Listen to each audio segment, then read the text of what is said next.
Education और resources हमारे पास हैं, उसको आप रिलीजन बेस पे डिवाइड करेंगे, कास्ट बेस पे डिवाइड करेंगे तो फिर हमारा देश कहीं जाएगा ना।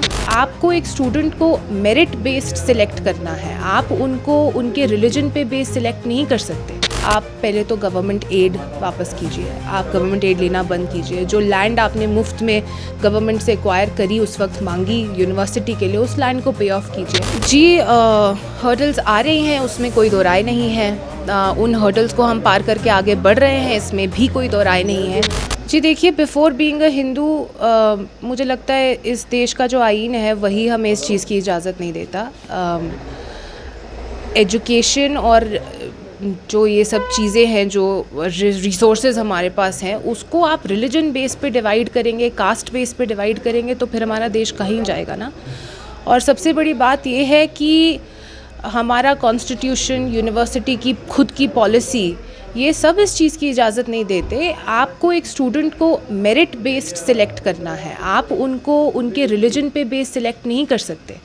और अगर आप ऐसा करना चाहते हैं तो जैसा कि सीएम साहब ने भी मेंशन किया, आप पहले तो गवर्नमेंट एड वापस कीजिए, आप गवर्नमेंट एड लेना बंद कीजिए। जो लैंड आपने मुफ्त में गवर्नमेंट से एक्वायर करी, उस वक्त मांगी यूनिवर्सिटी के लिए, उस लैंड को पे ऑफ कीजिए।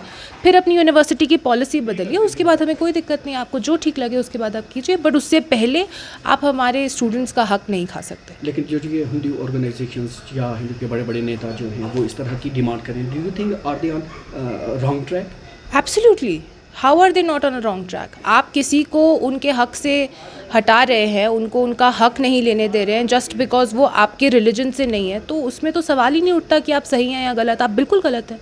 बाहर के इतने बिहार से या उत्तर प्रदेश से लोग यहाँ आते हैं, कारोबार करते हैं, कश्मीरी हमेशा वार्मली उनका वेलकम करते हैं, लेकिन कश्मीरी शॉल बेचने वाले या इस तरह के दीगर रियासतों में उनको वहाँ पे खरीद किया जाए। जी बिल्कुल गलत है, और हमारी गवर्नमेंट ने, हमारे लीडर्स ने इस बात पर हर बार आवाज़ उठाई है, और जो आवाज़ नहीं उठा रहे, मुझे नहीं लगता उन्हें कोई हक बनता है किसी के भी बारे में, किसी के भी फेवर में बात करने का।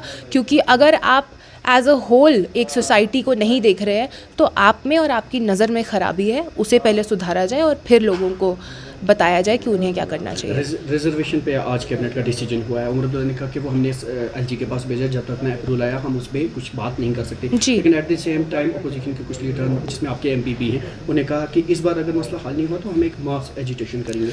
देखिए, एजिटेशन या किसी भी तरह की कोई भी बात अगर वो रखना चाहते हैं, उनका हक बनता है, वो रख सकते हैं, उनके उसके लिए हम किसी को नहीं रोक सकते।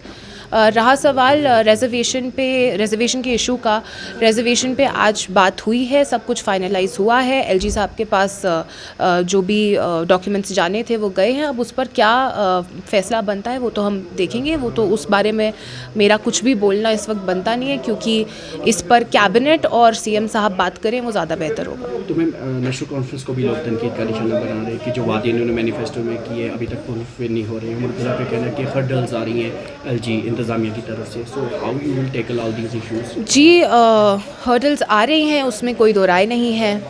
उन हर्डल्स को हम पार करके आगे बढ़ रहे हैं, इसमें भी कोई दो राय नहीं है। और रहा सवाल हमारे मैनिफेस्टो का, हम 5 साल की सरकार है। 1 साल में ये उम्मीद करना कि हम सब चीज़ें कर लेंगे, हमारे पास कोई जादुई छड़ी नहीं है।